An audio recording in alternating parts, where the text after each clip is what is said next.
going on, guys? Welcome back to my channel and another Pokemon Moon Wi-Fi battle. This time I'm doing a singles battle 6v6 against Matthias. And looking at his team, he does have some pretty good Pokemon, mainly the Metagross and the Dragonite. They're always a big threat. I do have some great matchups with my Decidueye. So he does have a Gastrodon and a Quagsire, which is quite weak to grass. Ideally, I do want to conserve my Decidueye for those two Pokemon. Let's go ahead and jump right into it anyway. I don't know what he wants to lead off with. I'm going to pretty much lead off with my Milotic. I think that's pretty much my safest bet. So he actually decides to lead off with his Malamar. So I do lead off with my Milotic, and I know these things do have the contrary ability. So they generally like to go for a superpower. I'm just going to go ahead and go for a Toxic anyway. Luckily he does miss his first Hypnosis against me. I do land my Toxic, so that's going to be very good for me. So at this point he's actually going to go for another Hypnosis, and luckily for him he does actually land it. So my Milotic's going to be pretty much fast asleep now. So at this point I know what move's coming up next. I know he wants to pretty much start buffing up with Superpower. So I'm actually going to switch out into my Necrozma.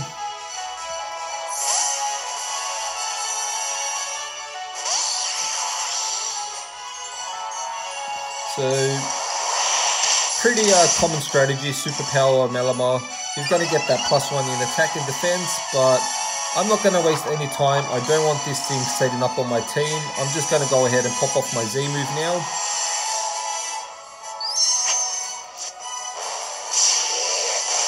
And I want to take this thing out as soon as possible. So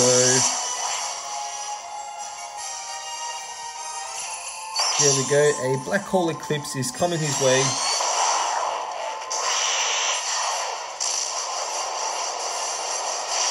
And Malamar's going to get sucked into that black hole and pretty much be turned into Salt and Pepper Squid Ring. So bye-bye Malamar. So he's actually going to send out his Gastrodon now anyway. So at this point I know I'm going to outspeed. I'm going to get up my Stealth Rocks mainly for that Dragonite to break its multi-scale. He's just going to go for a Toxic and land it on my Necrozma.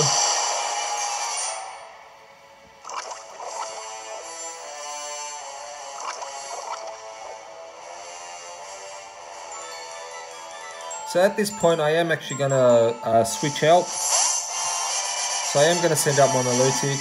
The reason I want to do that is I want to try get some sleep burns off. So just to burn some rest turns. He's going to go for a Scald, and it's not even going to really scratch my Milotic after the leftovers recovery. So I'm just going to keep clicking whatever move I can just to try get my Milotic to wake up. So what he decides to do now is actually going to go for a Body Slam. And you can see that does a lot more damage than Scald does. So in seeing that, well, I was predicting he was actually going to use another Body Slam. So what I decided to do is actually switch out into my Decidueye, because I know he is immune to normal type moves. I don't know if he predicted that or was waiting for my Milotic to wake up. However, he does a great play and goes for a Toxic now and lands on my Decidueye. So it's very unfortunate. In any case, I'm just going to go for a Leaf Blade anyway. I'm going to play it safe. He does actually decide to switch into his Superior now. So I am going to go for the Leaf Blade here. It does a decent amount of chip damage on it.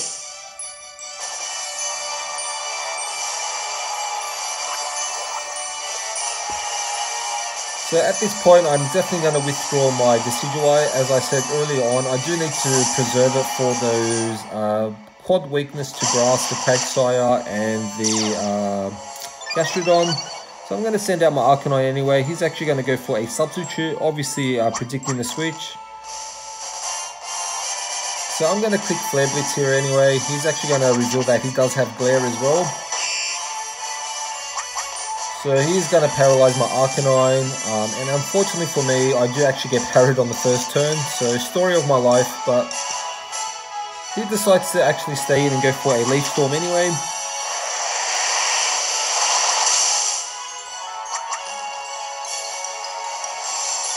So he's going to get a +2 in special attack. I am going to go for a Flare Blitz just to break his sub anyway.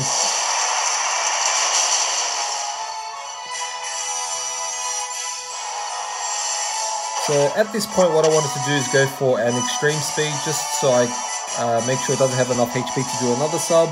Unfortunately I get parried on this turn again. He's just going to go for another substitute. So at this point his superior is looking pretty scary. You can see even though I do resist grass moves, that does a ton of damage to me. So at this point what I wanted to do is that +4 special attack. I am going to go for the rest. Luckily I don't get parried. So I am able to rest off all that damage. And because I do obviously carry the Chesto Berry, if you guys have been watching my previous battles, I am going to wake up on the first turn. So at this point I am just going to go for a Flare Blitz just to break this sub anyway.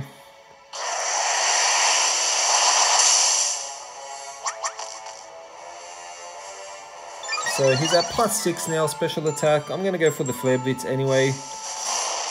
And I should definitely be able to finish him off with an extreme speed if he decides to stay in. So sub is down. And like I said, I'm just going to go for a extreme speed after the recoil damage. And that was a very scary situation averted. So I was very lucky I do carry the extreme speed on Arcanine. He's going to actually send out his Dragonite now, and that's the reason I wanted to set up the Stealth Rocks, just to break the multi-scale.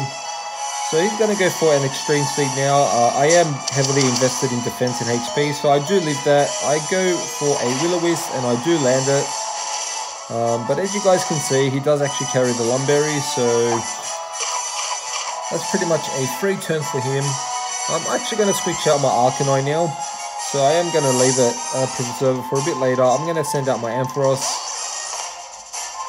Expecting an extreme speed. So he does go for another extreme speed. And luckily I do get the static. So that kind of made up for the Will-O-Wisp. I'm just going to go straight for a Dragon Pulse here.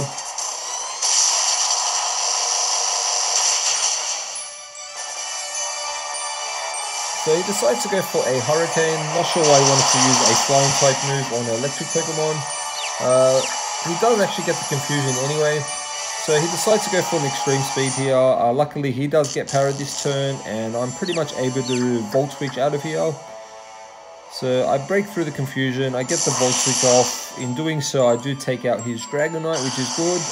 And I get to recall my Ampharos back.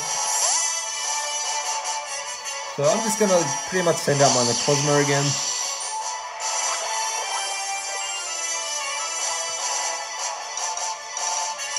So he's going to send out his Gastrodon now. So I'm pretty much just going to go for a Psychic just to scout out if he's specially invested in defense. Luckily he's not, he actually does a decent amount of damage. However, he's going to eat his Citrus Berry now. He's just going to go for a Body Slam.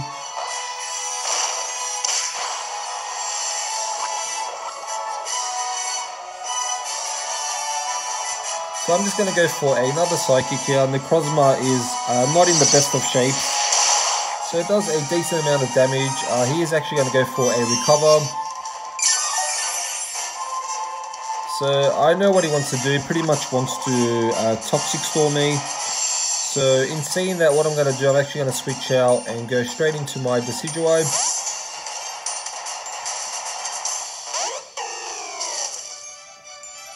So he goes for another Recover.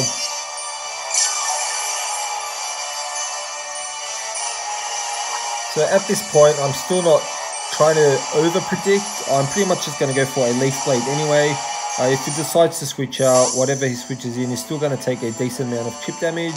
So he does send out the Metagross. Takes a little bit of Stealth Rock damage and a decent amount of chip damage from the Leaf Blade. So I'm pretty happy with that, not too bad. But I do want to save, obviously, my Decidueye, so I am going to withdraw it. Otherwise, that Quagsire is going to be a big pain in the butt later on. So I send out the Necrozma anyway. He just decides to go for a Zen Headbutt and doesn't land it, unfortunately. So I'm just going to go for a Dark Pulse. He does decide to switch out into his Gastrodon again.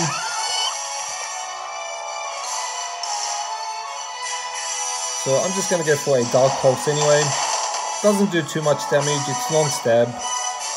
At this point, there's pretty much no reason to keep my Necrozma around. He's going to die in the next turn anyway. So I decide to pop off a Stab Psychic. Does a decent amount of damage. He's just going to go for the Recover. So he's pretty much sitting nicely at about 70% health, and my Necrozma does go down to the Toxic. So I'm going to send out my Decidueye anyway. So at this point what I wanted to do, I was expecting his Metagross to go in, so I went for a Spirit Shackle. Even though he didn't decide to switch out, it's actually very good for me because now I have trapped in the Gastrodon. So he's just going to go for a Recover anyway. So pretty much that the Gastrodon is trapped in now, I decided to actually heal off a lot of my damage. So I went for a Synthesize.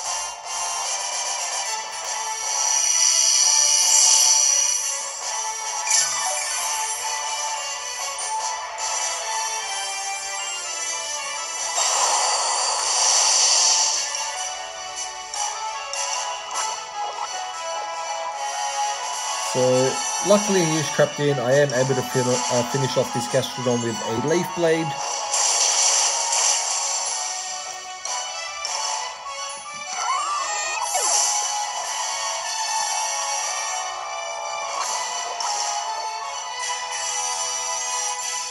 So he's obviously going to send in his Metagross now. And at this point I didn't want to risk a Speed Tie, so I went straight for the Sucker Punch anyway, just to get a decent amount of damage off on this thing. And pretty much takes him down to about 10-15% health. And he's just going to go for a Flash Cannon and finish off my Decidueye.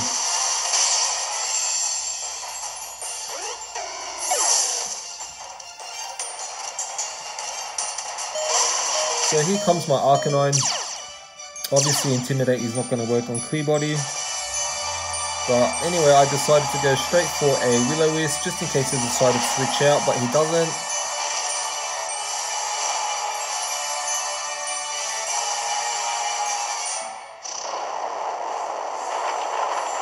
And he's able to finish off my Arcanine with an Earthquake.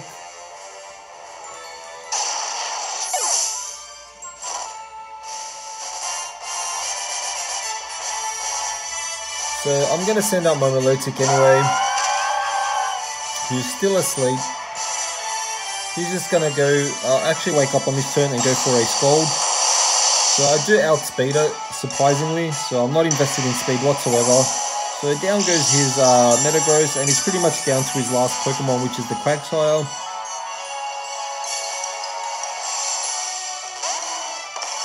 So at this point, I'm just going to go straight for the Toxic. If this thing is unaware, it can start setting up on me, and I really don't want that.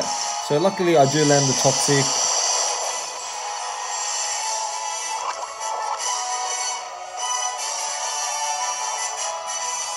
And that's the reason I went for a Toxic, because if this thing starts setting up on me, there's pretty much no other Pokemon on my team that can counter it, because my Decidueye did go down.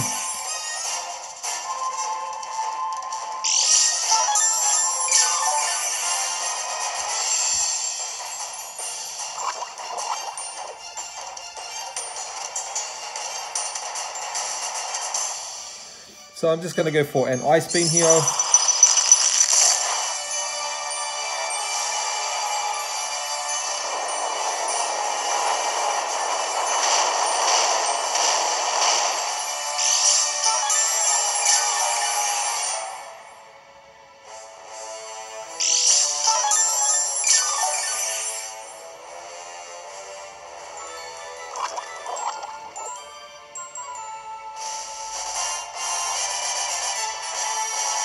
So I'm just going to keep going for an Ice Beam. I don't think he has Water Absorb, but just in case, I'm just going to stick with Ice Beam anyway. He's just going to go for another Earthquake.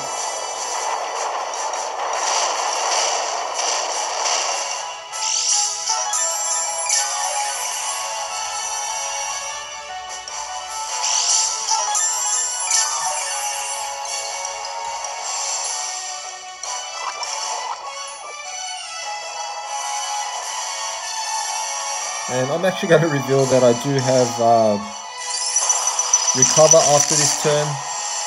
So I do get a critical hit, and he's just going to go for his own recover here.